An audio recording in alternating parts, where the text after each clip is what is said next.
Welcome to the Leadership Purpose with Dr. Robin podcast. I'm your host, Robin L. Owens, Ph.D.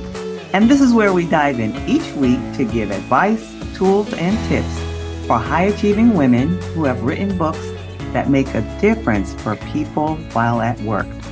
I am a professor, and when I'm not doing that, I am speaking, writing, coaching, and teaching high-achieving women who have written books how to make a bigger difference, have more impact, and more purpose with their books. Okay, let's dive in. Hi, everyone. Welcome to a special episode of the Leadership Purpose with Dr. Robin podcast. So glad you're here to celebrate episode 150. Yay!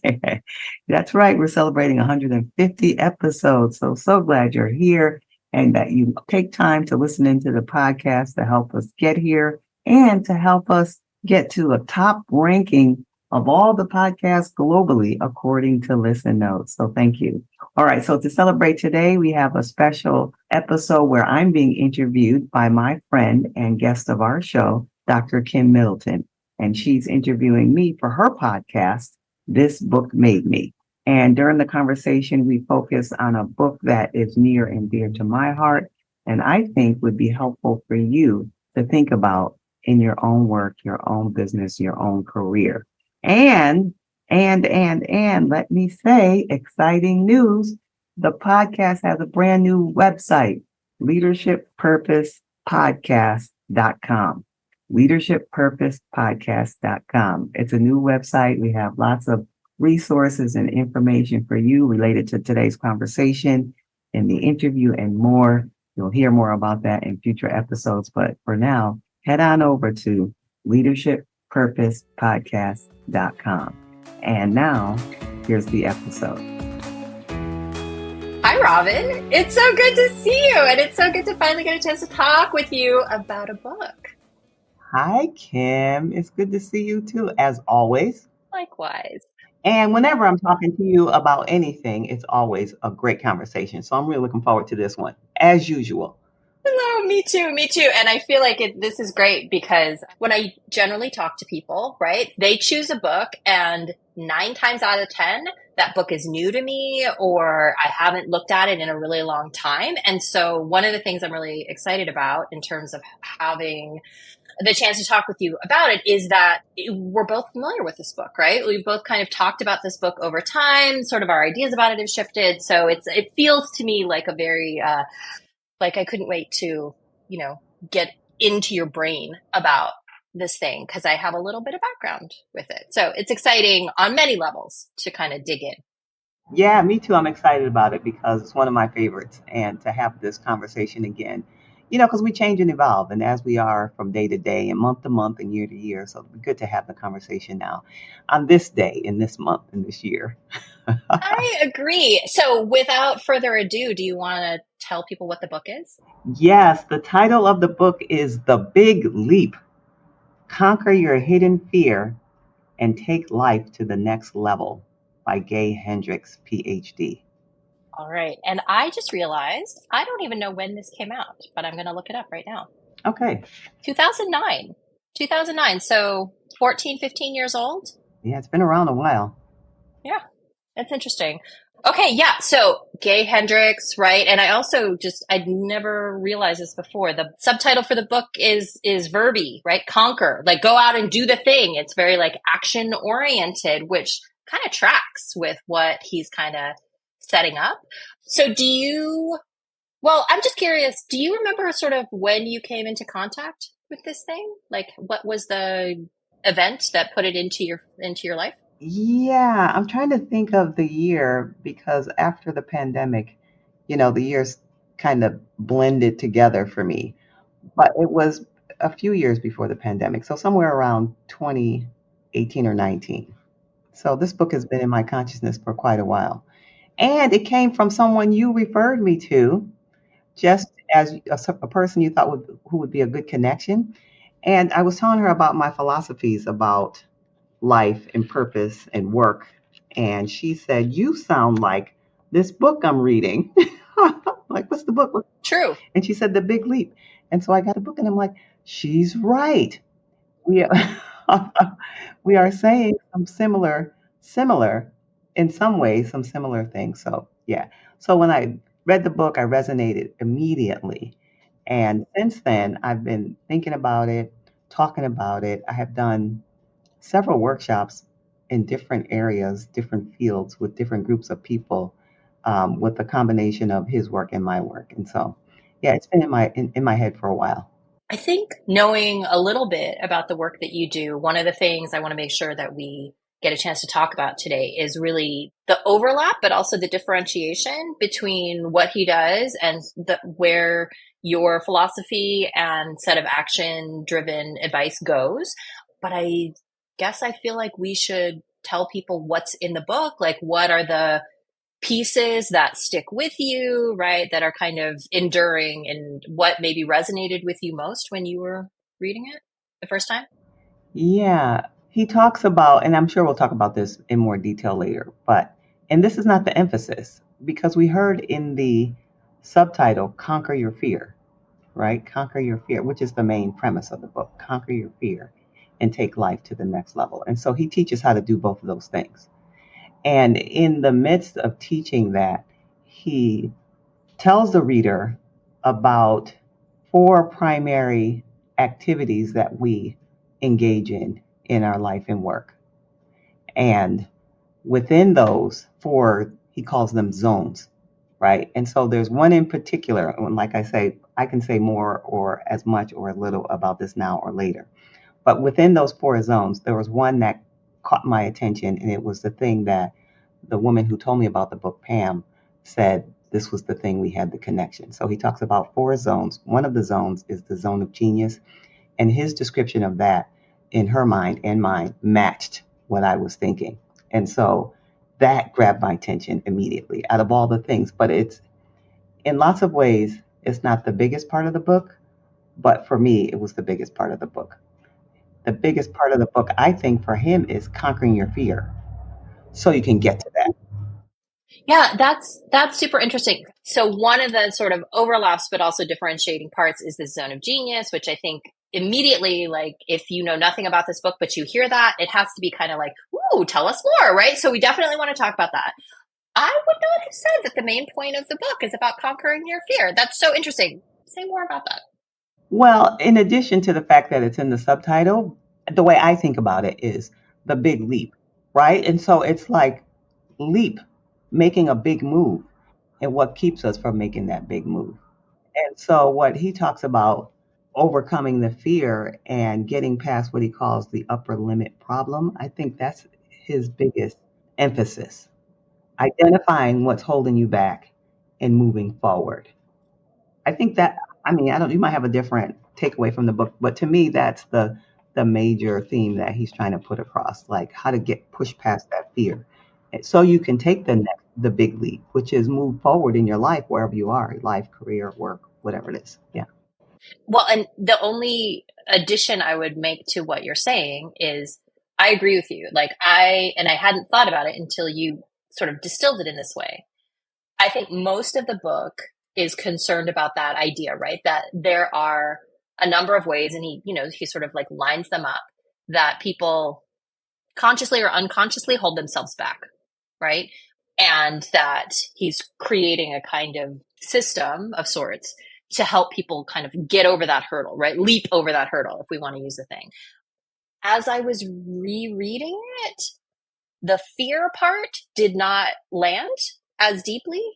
So I'm the only sort of addition to what you're saying that I'm cranking through in my brain is whether all of the different ways that he identifies of elements where people hold themselves back, if they all kind of come back to fear. They're all different ways of being afraid of something. They're just manifesting themselves in different ways. So I'm just cranking through that as you're talking, but that might be right. And I just hadn't put them in that emotional bucket yet. Yeah. I think so because I don't think he uses the word fear like that throughout. I don't, at least I don't recall. But I think when he talks about those components, the things that hold you back, they're all based in fear. And I don't know, I'm guessing because what is he, a psychologist, social psychologist? in the realm of psychology, fear is at the base, right, of all these other things. So I think it's might be implicit. Yeah, I think you are onto something. While I'm cogitating, can we talk about the upper limit problem for a second? Because I think it sets up the stuff you want to talk about with the different zones. Yes. So you're asking me to describe it. Well, better you than me, obviously, but yeah, if you Okay. don't mind. I'll tell you my take on it. All right. So the upper limit problem is a problem. He's saying that as human beings, we're accustomed to feeling good and having things go well and having positive thoughts, feelings, life to a certain extent, right? And then when we reach a particular level, it's difficult for us to move forward. And it's like a thermostat. And when we go above what we're normally accustomed to, it's so unfamiliar and it takes us so out of our sense of comfort, then unconsciously we do something to get us back into the place that is comfortable for us, which is a level of stress of some sort or chaos. Or so the upper limit problem is trying to help us overcome the urge to slip back down into the area of comfort and move forward so we could take the next level, the next step of our life, take that big leap. I would 100% agree with that. And I think he doesn't use that thermostat metaphor until like the appendix, right? It comes up right at the end, but it's such a good one in terms of helping visualize that sense of like something that's kind of set too low or like the comfort zone, right? Most people keep their thermostat somewhere between whatever, right? Like 72 and 80 or something. And when it's too cold, you're uncomfortable. When it's too hot, you're uncomfortable, right? So you're working all the time to just stay in that cozy, not too hot, not too cold, everything is fine right here zone of temperature. Which makes sense. Yeah, I mean, we're all striving for comfort. Makes sense. right. So while we're here, so he spends a lot of time on this concept. And on the one hand, it totally makes sense to me, right? In the sense of, and I think you mentioned he's a psychologist. And I think just like in terms of pop psychology, the concept should resonate, right? We know that as humans, I always think about this like in terms of relationships, right? Like this is why people have a type or a pattern, even when you know that like that type of person is not a successful relationship for me, right? And yet I keep going back to the same kind of person over and over again. I mean, just like in a very popular sense, right? I think this idea of being stuck in a pattern that even when you know it's not great for you is comfortable, and so you will try to maintain it and seek it out, is like in the collective consciousness about what humans do. So I feel like it's easy for me to see sort of like the history of where he's coming to this problem, and then he really wants to talk about, he makes it vertical, right? It's not just get out of the pattern, it's go upward in the cycle. I just have to ask you this because I find it one of these really fascinating pieces. So he has a number of stories, right? His thing is, I'm going to identify to you what the element is I want to discuss, and then I'm going to give you a lot of anecdotes about how it works and what it looks like.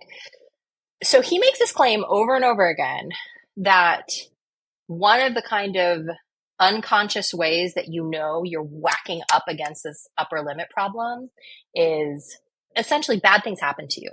You get in an accident, people are sick, I don't know, like your car breaks down, right? Like all of these sort of external universe things that you should read as a kind of indicator that your thermostat is not in the right place. Do you have thoughts about that sort of diagnosis? Yeah, I think it's not. I think it's more complex than that. In context, that might be an indicator, right? Some of those things might be an indicator, but sometimes an accident is just an accident. Somebody somebody was texting and they weren't paying attention. But I think he's trying to talk about an unconscious pattern of behavior or yeah, unconscious level of thinking that kind of invites this kind of stuff in. But I can't say automatically that that's an indicator. I think it has to be taken in context. And I'm guessing that the stories he refers to many stories of people he's counseled over the years as clients within psychology and then within business with executives and leaders. And so he's looking at the patterns across them, the commonalities. Yeah. So, but I think you can't just take those things out of context. So, and they had him overlooking their experience in their life. Like if he's working with one person, he can kind of see a pattern, or he can see what's going on with them, so he can point out. So I think it takes a little more of context. I super appreciate that, and not to throw him under the bus, right? Like I think one of the strengths of this book is honestly is its simplicity, right? Like he sticks to a central point, he marks out some ideas, terminologies, strategies, and then he's out. Like, which is kind of what you want in this kind of book. The only reason I bring up that sort of, I don't know what else to call it, like this diagnosis situation, is because sometimes I think there is a way in which, what do you want to call them? I don't quite want to say a self-help book, but a kind of optimize your life book. They're really threading the needle between returning people to their agency and their ability to construct their own lives without blaming them for things that happen to them. And I just want to be clear. I don't think he's doing that. I think this book is useful in a number of ways. Every time I see that thing, it's like, well, like you have a chronic illness. Like, I bet that's just a symptom of your upper limit problem. And to your earlier point, I always want to be like, and sometimes a chronic illness is a chronic illness, right? Like, it's not you're responsible for your own suffering. Like, this is a thing. Like, we're going to allow other things in the universe to exist without always being an indicator of you should be doing something else with your existence. Yeah, I agree. I think as readers, and because again, just pay attention, right? Those are indicate things we can possibly look out for. Yeah. Yeah. And something like this work is really in depth. You know what I mean? I mean, from a book alone, I mean, this is to me is a program that you have to really work through and take some time and work through it. Yeah. Not something you read and go, oh, yeah, this, just do it. Some of it, yes, but some of it, I think it just takes time and real work. Yeah. I think that's a beautiful point and very generous in the scope. I think he says, right? Does he have like 20 books? I mean, he's got a huge body of work, of which this is a piece. So again, I guess I just wanted to like slap a warning label on it and be like, the suggestion here is not that, you have created your own misery and suffering, but rather you might think about them as a possibility, right? Of an indicator, et cetera, et cetera. Yeah. Thank you for letting me soapbox for a minute. Okay, so my next question then is, so we have these upper limit problems. Is it worthwhile to give people some examples of what those kind of things might be? You mean indicators of the upper limit problem? Yeah, what's an actual upper limit problem in the universe, in the world? Yeah, it's only one problem, but then there's indicators that you're going up against it. There's something that's keeping you from moving forward. So the one that sticks out for me, the indicator, you probably read this more recently than I have, but there was a series of things. Like one was worry. You remember the section he talked about worry?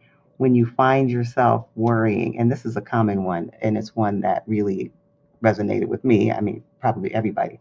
But if you find yourself worrying, and he works through how to help you get beyond that. Now, was that in one of the indicators, or was that one of the ways to move forward, to pay attention? Because there were two categories of tools. One was to look at the things that keep you from moving forward, and the other set of tools was one to help you move forward. So I don't know if you recall that specifically, which is which. Yeah, that's a good question. I don't remember either off the top of my head. Triggering the upper limit problem, he called it. Things that there are 4 hidden barriers that could be triggering it. I just had to look back at it to see what he called. And so since we're talking about this, I mentioned worry, but we'll put that aside. Let me talk about the 4 hidden barriers, right? The things that might be beneath the surface. Yeah. And before you do, can we come up with a set of concrete examples of an upper limit problem that someone might experience so that we can then look at those barriers that you're talking about? So like, what does it look like? How would, what is it, if you were talking to a client or if you were talking to a friend, you were like, oh, shoot, you know what I think is happening to you? I think you're having an upper limit problem. So can you think of a specific? Staying in a job and it's not fulfilling. There's nothing about it that you're even interested in doing. And you know it, but you don't want to move forward. That to me is an example of the upper limit problem at play because you're doing it and like this is really not for me. And you can tell your friend, this is not for me anymore, but you're just kind of sticking with it, just writing it out. Or same with the relationship. This relationship has been over a long time. You're telling your friend, you kind of know it, but hey, it works. It's all right. Yeah. It doesn't hurt. Yeah. It doesn't hurt. There's no abuse. We get along. We don't argue, but That should be the international sound effect of the like sort of upper limit problem. Right? Like that's if you find yourself doing that, you should know, right? You have whacked into that barrier. And then I just want to note the other side of sort of what he documents around this thing, which is when you get suddenly projected past it, right?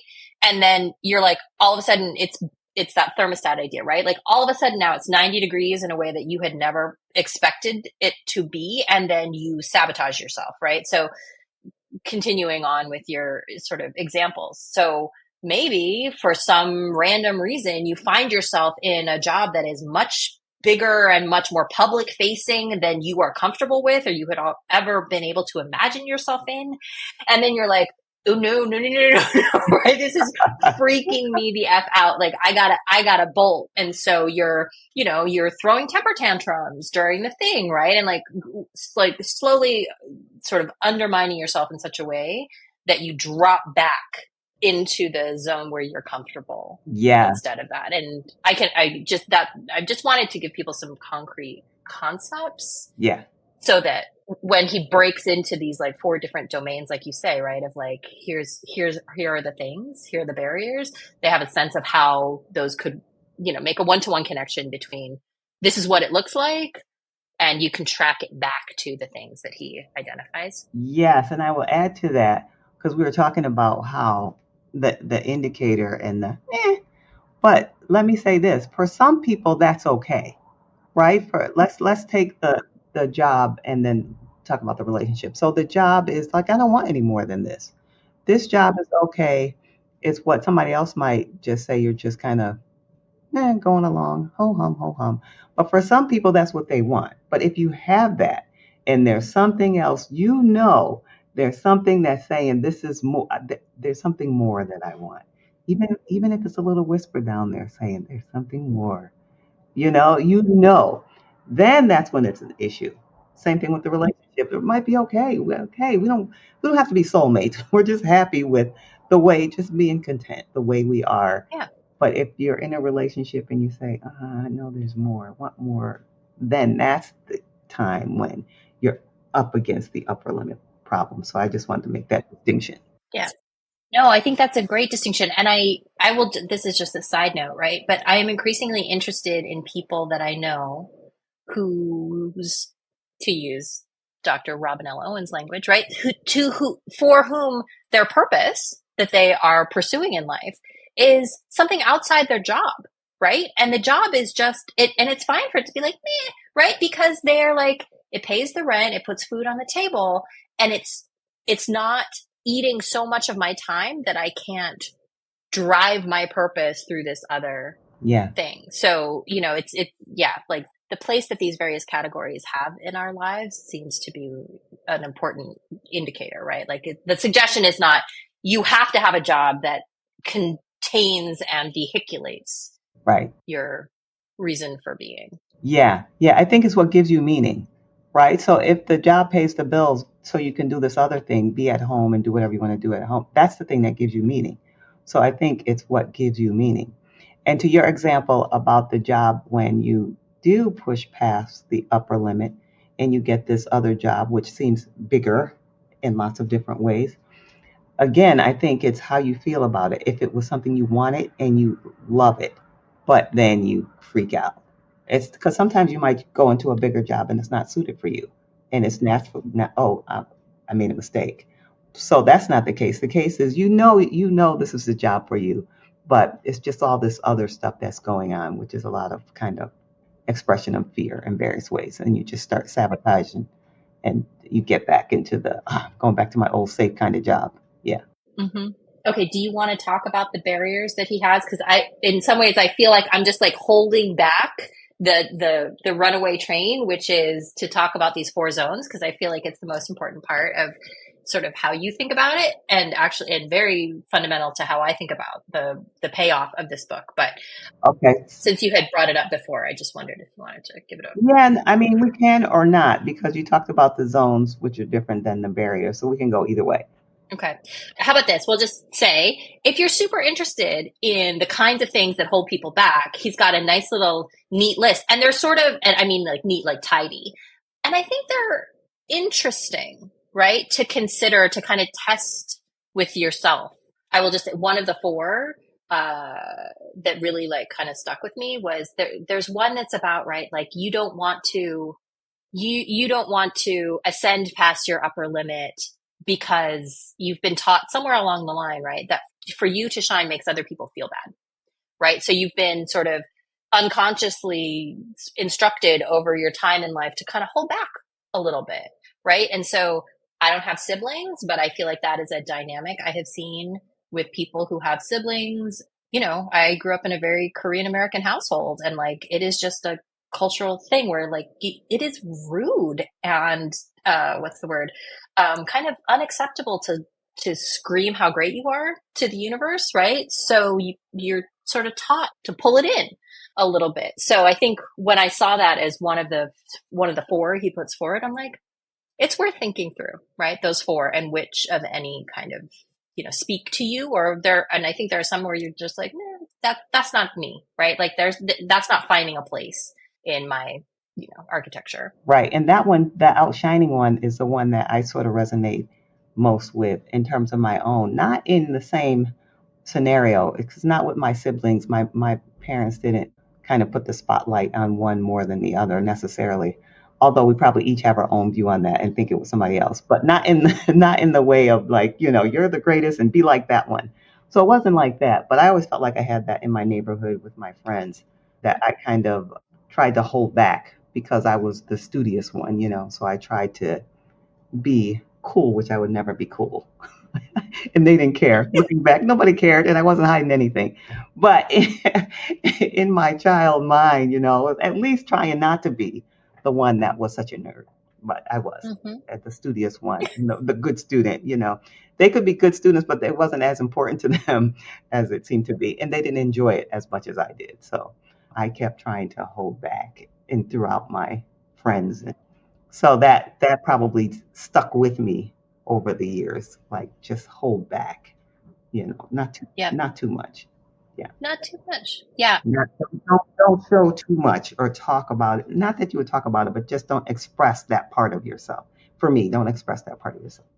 This is a really good example, just thinking back to your earlier reading, right? Of there's lots to unpack in this book, and he is going at a clip. So you're exactly right? Like you have to kind of imagine it as a sort of like the book is the iceberg, right? And all the sort of work and thinking that he is doing, and then also expecting you to do, is kind of under the surface of that. And that to me seems like a perfect example. Like, wait, is this thing related to me? Is this something I should dig into, in all of the different ways that it could manifest in your life? Yeah. Yeah. Okay. So note to self, if you're super interested in this book, don't skip that part, which would be really hard to do because it keeps coming up. I just want to interrupt the episode for a moment to ask, is your book ready to be turned into a successful online course? Well, to answer that very question, I took the time-tested process that I use for turning books into successful online courses, and I created a free checklist that you can review and check off so you absolutely know the ways in which your book can be turned into a successful online course.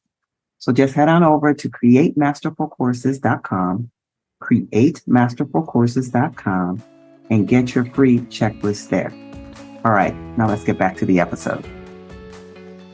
All right, so that was my way of getting all of that out of the way so that you could talk about the 4 zones, because I do think it's sort of, I mean, if I had to, this is not my domain of reading, but I kind of feel like this is his contribution to the world of books and programs and systems that people put out there as helping people sort of design and create the life that they want to lead. Yes, I agree. I agree wholeheartedly. And it's the thing that attracted me to the book initially, too. So he says that we have activities that fit into 4 zones, right? So the activities fall in these particular 4 zones of how we engage and do the things we do. One is the zone of incompetence, the things that we're just not good at. Just not good at. And by the way, he says the goal is to work through these zones and place the majority of your time, focus, and energy in the zone of genius. All right, so back to the zone of incompetence. Things you're just not really good at.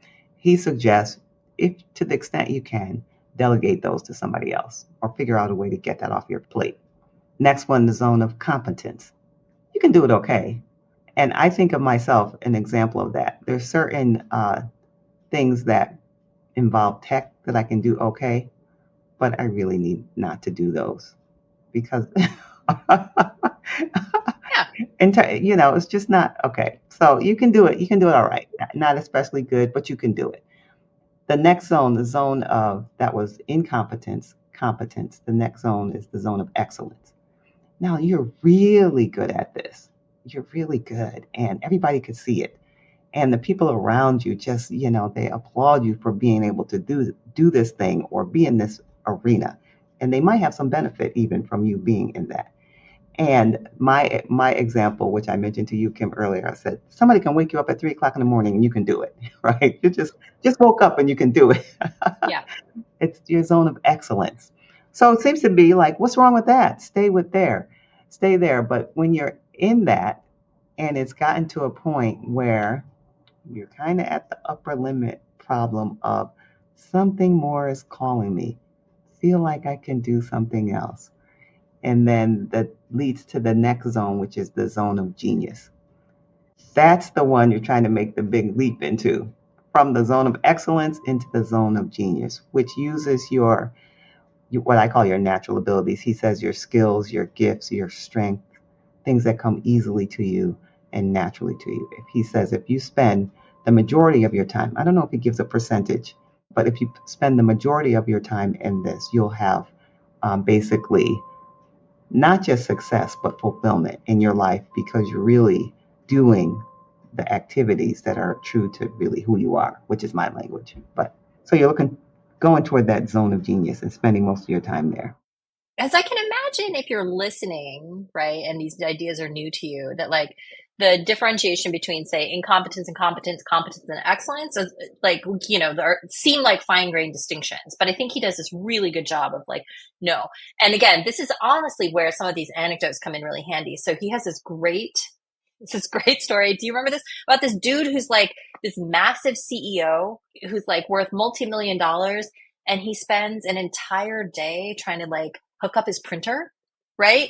And like he has him go back and calculate, like, that he's like, based on what you normally bill per hour, you just wasted $13,000 trying to get this printer set up for yourself when in the end, after all day, you just like hired your neighborhood kid to do it for $100. Like, these are the things, right? That like, I don't know how else to say it, like you just suck at. And it is not even worth your time to think about it, right? Figure out how to give it to somebody else. Like figure out who's good at it and do what you have to do to get it off your plate, because it's nothing but frustrating. And I could like just read you a list of the things, right? I'm like, oh dear Lord, somebody just take these things away from me so I don't have to think about it anymore. So I really enjoyed that story. I was like, I can see how tempting it is, right? You're like, I'm a smart person. Surely I should be able to do this. And you get in there and you like try and try and try and try and just get more and more frustrated and you just keep going. So I just like the kind of psychological portrait it does. Yeah. And I would add to that, and if you're used to being good at things, surely I can get this printer going. And I'm not going to give up. I'm not going to give up. And now it's hour 13. We're going to come back to this concept because I think is really important, right? Like if you are a person who is used to thinking of yourself in a certain way, right? Which I think it's embedded in a lot of his writing here.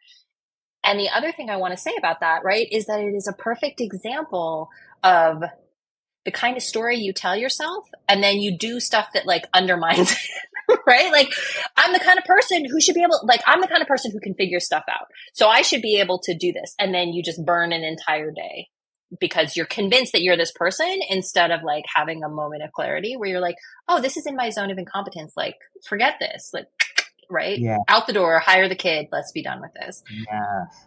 And then the competence excellence thing, I guess I am really interested in the zone of excellence. I think, you know, Robin, you and I were kind of talking a little bit about this earlier. And I feel like somebody could write an entire book about that.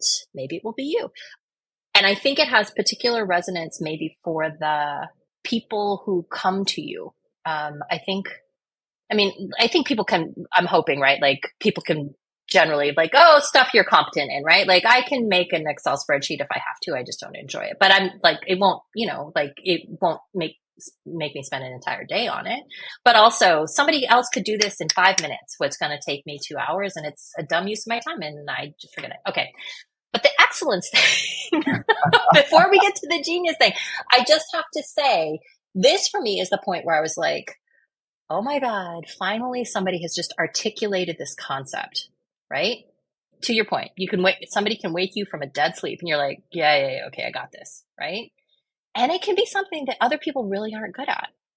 And so more and more, right? Like you get your value, your external value comes from your success in this area. And he says this like in one sentence. And I'm like, no, dude, that's like the most important thing. Everybody and their grandma is invested in you continuing to do that thing. Yes. Right? Because they're like, wait, but nobody else is going to do that thing, or like nobody else is going to do it the way you do it, or et cetera, et cetera. And so in some ways, I find that zone of excellence insidious is maybe a little too strong, but it is super compelling on every measure that we have about who we are in the world. And so it is really easy to go for a long time before you heed that little voice that's like, no, this doesn't really fulfill you. You can do other things in the world. It's just that, you know, like this might be a stepping stone, but like you got to get out of this. But I think you get a lot of friction when you try to eject yourself from that zone into doing something else. So I find that the sort of marking it out as a stage as a really necessary concept. Yes. And I experienced it early in my career, and so in my first professional role out of college, I was in the bank in a management position and being in my 20s, and everybody thought, well, you have arrived. This is what you went to college for, and all this kind of stuff. And it was a lot of prestige because it was a big bank in Connecticut where I grew up, and it was a thing. My family and friends were like, oh, people don't have those in this kind of position, and you're so young and you have such a responsibility and all this kind of stuff. And I was like, yeah, but it's not, something else is calling me. So it's very hard to move away when you have other people's expectations or other people who are invested in what you're doing, like what he talks about, just being there in the zone of excellence, because you don't want to disappoint the people around you. And yet there's something else that's saying, go do more or do something else. Yeah. This is my theory, and I would be curious to hear what your take is on this. I want to say that the zone of excellence might be a particular pitfall to successful women in this particular era in history. That, we're past, many of us are sort of past our parents' generation, right? Where the limits for what women could do, especially in the workplace, were much more explicit and much harder to break, right? So you had outliers who were able to kind of like move past these limitations, but for the most part, most women were kind of capped at what they could do. And then I think for all kinds of, policy and educational, et cetera, reasons, right? Now you have a couple of generations of women who were like given just enough room and a lot of encouragement by their mothers, by everybody else, like, no, you can do it, you can succeed, whatever. And so I think many of us were trained to get on the path, see what the goal was, be ambitious, and aim at that thing, right? And so I just wonder if that zone of excellence is even more confining and hard to let go of for people who have been kind of successful, have been excellent all their lives because of hard work and opportunity, etc. Yeah, yeah. I mean, that's a really good point. The move through the generations and as we have evolved as women over time, I think you make a really good point, which adds the pressure to stay in it. And let's say now after the pandemic, a woman who has reached this height, let's say she's the CEO, because that's for most people an indicator of success, right? If you're a CEO of a major company and now you want to open up a bakery, for example, right? You were home during the pandemic. You're like, this was what I wanted to do. I always loved this when I was in high school. I used to make these cupcakes or whatever it was. And now I want to open up a bakery. And then the thought of it, you just kind of put it away because everybody's invested. You're the CEO. You're the one we're proud of. You're the one that did the thing. Just it would be really hard to make that big leap into the thing you really enjoy, and you would find fulfillment. Yep. Thank you for sort of putting a button on that. And it's interesting. Like, I haven't even fully integrated the concept of effects of the pandemic into that sort of theory, but that seems right to me. I think what we know about the pandemic, right, was that the stakes were so high for everybody and it shifted everybody's day-to-day existence so much that people saw things and things were revealed that never would have been if we had just been on that sort of like hamster wheel forever. I just have like a little basket of stories and connections that I have of people who have done a lot, exactly what you're talking about, right? Who were like titans in their field. And then it looks like, right? One day they woke up and said, I'm not doing that anymore. I'm going to go do this thing over here. But when I talk to them, boy, do I hear, right, what a bumpy path it was to get to the thing that they want to do. I'm sure there are people somewhere who would say, like, no, this was really hard. I don't want to do this again. I've never actually heard anybody tell me that story. What I always hear is the story of it was really hard. I had to get my family on board, like all this stuff. And yet I wake up every day and I'm so glad I'm not doing that thing in the way that you're probably happy to wake up every day and not be at the bank managing people. Yeah, absolutely. Yeah, absolutely. Yeah. Yeah. Okay. So more to come about, just in my own brain about the sort of zone of excellence. But let's talk about the big one because it's the most exciting one. And actually, I think also where a lot of your work comes in, which is the zone of genius. So what does the zone of genius look like? How do you know when you hit it? You're in your zone of genius when somebody else points it out to you and you can't even take it in. Like they'll give you a compliment and you can't even believe they're complimenting you on that because it comes so easily to you. Now, I don't know if that kid, let's go back to the scenario you used from the book with the kid helping the big executive or whoever it was, the business person with the printer, right? Yeah. The kid did fixed the printer in no time. I don't know if that's his zone of genius or not. It could be, right? Right. Those kinds of things. But the kid didn't even want to take any money. He had to force them to take the $100 because it was so easy for him. All right, so that's one example possibly for him. But for you or I or someone else listening, it's something that people compliment you on and you just can't even take it in because it was so easy. And because you can do it sometimes so much faster than other people, you just take it for granted. And so it's just the opposite. You put low value on it, but it's really high value. And it's just some people call them your gifts. I think he says strengths. I use natural abilities. And it's the thing that you have energy when you're doing. It energizes you. Whereas you're doing something else, maybe fixing the printer might be draining to you. This gives you this gives you the most energy when you're doing it. Yeah. Yeah. I feel like I'm really glad you sort of got to that last piece because you know, I am not by nature somebody who wants to use any other indicator in my life other than my brain, right? Like if I had a choice, it would just be like a brain with feet. Like that's how I would navigate the world. Um, but having said that, I think over time, to your point, what I have learned is I think there's something really important about that sort of reciprocating motion, right? Where you do the thing, and even though you're expending effort, even low effort in the world, there's a kind of energetic return, right? Like I feel fulfilled, I feel excited, I feel these things.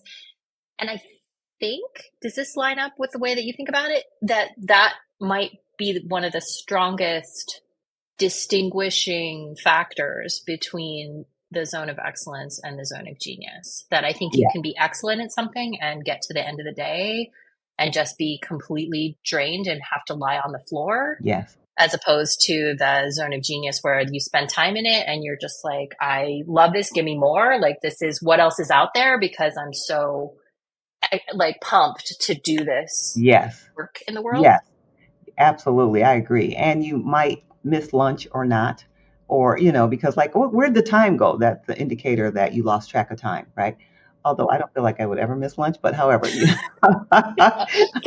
totally same. Yeah.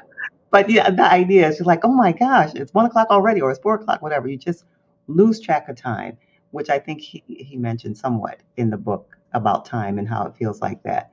But the energy is there, and you could be tired. So you did that day of you could be tired, but it's the kind of tired that sleep and rest will fix. It's the kind of tired like, okay, well, I need to get a few good nights sleep for a week or 5 days or whatever if you took because I've been working so hard. So it's not that you're not tired. The difference between that, and I don't know if this is from him or me, I think it's from me, but anyway, the difference between the two, when you're in your zone of excellence, it's the kind of tired that sleep doesn't fix. You could have, all right, I'm going to go to bed early for 2 weeks and you're still feeling drained. It's an emotionally draining. You just, or psychologically draining. You just can't recover in the ways that if you're in your zone of genius, you just need some sleep, but otherwise you're at it. Yeah. Yeah. Yeah. No, I love that. And I will just say from my own experience, right? Like in my life, I have had these academic management jobs and I think I'm better at them now. Like I'm better at being sort of like not expending myself too much. But what I remember is that thing of finding compromise between warring parties. And that is a skill. And I have it. And I think I have it in a way that lots of other people don't. And when it is over, those people will walk out of the room and they will feel great. And I will like turn around and literally like physically have to lay down. And also the only thing going through my head is I hate everyone, right? Because like it's just so all the energy is going outward and I know the thing has to be done. And then by the end of it, I'm like, well, that's great. And I just feel like I have basically given someone an organ. Like here, that was my kidney. Like I'm going to have to now regrow one in order to do the next thing. Right. I will just say this is a like foundational thing for me where I'm like, okay, note to self, do not know that those jobs live in your zone of excellence. Do not take those jobs, right? Because you will be miserable and you will make everyone around you miserable. So to me, like that notion of that's a really nice one. Yeah. Like it's one thing if you're like, that was great. I feel great, but I'm tired. Right. So I'm going to get a good night's rest. I'm going to wake up tomorrow. I'm going to be up and at it versus sleeping is not going to fix this. Like I feel like a black hole has opened up inside me. Yes. Yes. Yeah. So that's a big indicator between the two. Yeah. Yeah. Since you mentioned this already, can you talk a little bit about sort of where the work that you do around zone of genius stuff is sort of attached to, but also maybe veers away from the Hendricks stuff? Yeah, I think they're very closely related, his thinking about it and my thinking about it. But I come from this, and he uses the word purpose maybe a few times in the book. I don't know. But for me, it's a big one, right? So my central theme is about purpose. And I believe we all have purpose. And so I'm trying to, if I could, help everyone just live in that place, right? And so, but I don't see purpose as, it's this one thing where I'm going to find a cure for cancer or do these big things. But people often think of purpose as this big, grand, which could be, but I don't see it that way. I believe my purpose, your purpose, everyone's purpose, and it might sound kind of vague at first, but your purpose is to be who you really are, to be who you really are and be the best of who you are. So somebody might say, well, what does that mean? What's that? What does that mean, right? What does that mean? I think it means who you were created to be. And we talked about people's expectations and how we learn things and how we are today. But to get back at, and in social media and lots of places, people have been using over the years authentic self. So I don't want to use that. But the best of who you are, and an indicator of that is what he would call, what Gay Hendricks would call being in your zone of genius. An indicator of that, for me, that would be a part of it. I say using your natural abilities, and then I add to that also using or doing things that you love, your passions, and that are backed by those things that really matter to you, your values.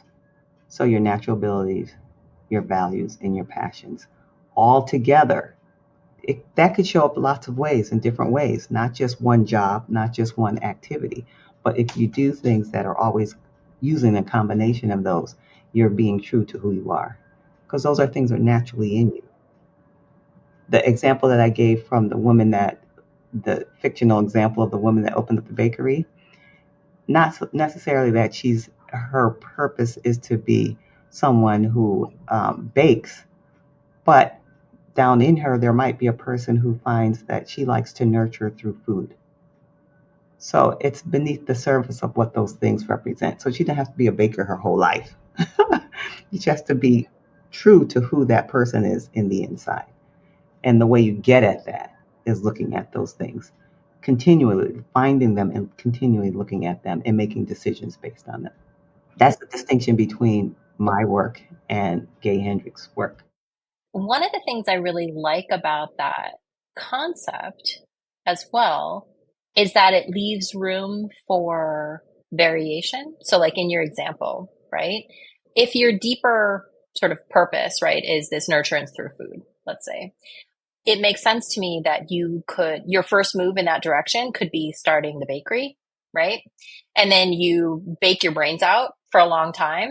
And then what you realize, right, is that you have sort of by dint of opening the bakery, you have created this community, right? Of people who come in, they talk, maybe then you're like, wait, maybe I'm going to start classes. Maybe I'm going to write a cookbook. Maybe I'm going to, so I can imagine also how it is the being in and practicing in your zone of genius allows for expansion into a lot of different avenues to continue moving that along, Yeah. right? But it's all grounded back in the same arena. Yeah. It's just that it's going to look different as you do it, and it sort of naturally evolves and makes its place in the world. Yes. Yes. And another way I say that is just different expressions of yourself. We're creative beings. We can do so much. We can create lots of ways to express those parts of us, right?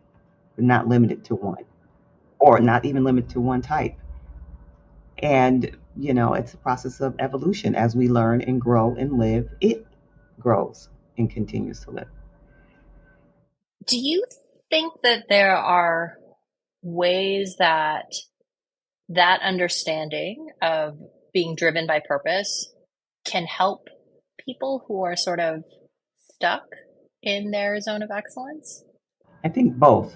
I think he does make a good point about overcoming, recognizing the things that keep you from, because you can't move past them if you don't know they're in operation, right? So if you could say, oh, I'm doing that thing that keeps me from going forward, like if you can catch it and shed light on it, you can move forward. So I think they go hand in hand. So need some tools to move past it, but also to be able to look forward to engaging this new thing. And then, Robin, how do you, I know, like, Hendricks has a system, right? He has some tools to sort of help people identify what's in their zone of genius. How do you, what's your approach? How do you help people sort of locate? Because I'm going to just say, right? I think that there are like, whatever, how many people listening, right? Who are just like, that's awesome. I have no idea what it is. I don't know how to find it. I don't know how I would do that. Like, what's the way of sort of helping to get some clarity around what is, endemic or authentic to you? Yeah, and you know how we talked about Gay Hendricks' book, and I said to you, it's a program, right? You just can't read it because if you just take a little piece here and there, look, it just doesn't make sense necessarily. And so, same with this. I've walked people through a process of helping them get at all those different areas, their natural abilities, looking at their life experience from childhood to date. So a series of kind of reflection on what you've done to kind of pick out, because something we just look at our past and we say, well, this is just something I did. Like, you did that, you don't know. Other people just don't do that thing. So just kind of a reflection on each of those, the natural abilities, passions, and values. And then tie them all together and say, who could you best help using all this? And so that's the fourth piece in my framework, is doing all using the best of who you are in service to someone else or something else other than yourself. And again, I would say that last piece, the service piece, is something that kind of like comes up in some of Hendricks. Like, he sort of says it over here, like he has a mantra, right, that he sort of suggests to people, etc. But I very much like the way that it is a core part of the program that you have put together. Because I do think that, like you can, I don't know, whatever, right? Like I could bake croissants all day long. I mean, not really, I can't bake a croissant, but like I could bake a cookie all day long. But if it's just for me or for the beauty of baking, it seems like, like it's not, but like it's not really a purpose. It's just a hobby, right? Or you can excel in this way, but to what end? Yeah, it's not meaningful to you, in other words. Not unless you're sharing it or helping someone with it, it's not meaningful. Yeah. Unless someone says, wow, these are the best cookies I ever had, or this cookie really made me smile, then there's a different reaction to the cookie. Yeah. It also seems to me like, in part, the purpose where you think about who it serves is a way to reconstruct an external community that supports and encourages you being in your zone of genius, as opposed to the external community that supports and rewards you for being in your zone of excellence. Right? It's almost like it's part of that construct. Like, if you want to get there and stay there, you're going to have to make sure that you have voices that really applaud you and like help remind you that you're in the right place, because the voices that are really committed to you doing the thing that is great but maybe not your jam are really strong, and they're really loud. Yes. Yes. I hear that exact scenario that you're talking about in groups of people that I know who are moving or thinking about moving from their 9 to 5 job. That's the language they use, from their 9 to 5 job into their own business. There's a community of people who are invested in the job piece. And then they meet this other group of people who are doing the same thing, that see the gifts and applaud the gifts, uplift them, and help them move into that. So yeah, I've seen exactly what you're talking about. Yeah. Yeah. The more I think about it, the more I feel like that is an absolutely necessary component. Like it seems to me like Hendricks has a notion that you could do it yourself. You could do it as an individual, but more and more it feels to me like you're going to need a leap. You're going to need some support for that leap. Yeah. Yeah, absolutely. I agree with you. Anything else for the good of the group that you can think of? I just want to say how much I enjoy this conversation with you. You are a good conversationalist, and whenever we have a time to do it, I always enjoy it. So thank you. Well, thank you. I so appreciate you being willing to kind of like frame out the book. And I always learn stuff, right? I feel like it is the beauty of a multi-year conversation with somebody when they're smart and thoughtful and interesting, and you get to kind of like be returned to their thinking about things over and over again. So it's great. Yes. Okay, everyone, I hope you enjoyed this interview, and thank you for being here and celebrating episode 150 with us. And friendly reminder, stay tuned for the new Leadership Purpose podcast website. So go on over to leadershippurposepodcast.com and see all the exciting information and all that we have for you over at leadershippurposepodcast.com. And until next time, this is Dr. Robin. Thank you for tuning into this episode of the Leadership Purpose with Dr. Robin podcast. If you enjoyed it, head on over and rate and subscribe so you never miss an episode. New episodes drop every week, and I can't wait to hang out with you again soon. Meanwhile, this is Dr. Robin signing off. See you next time.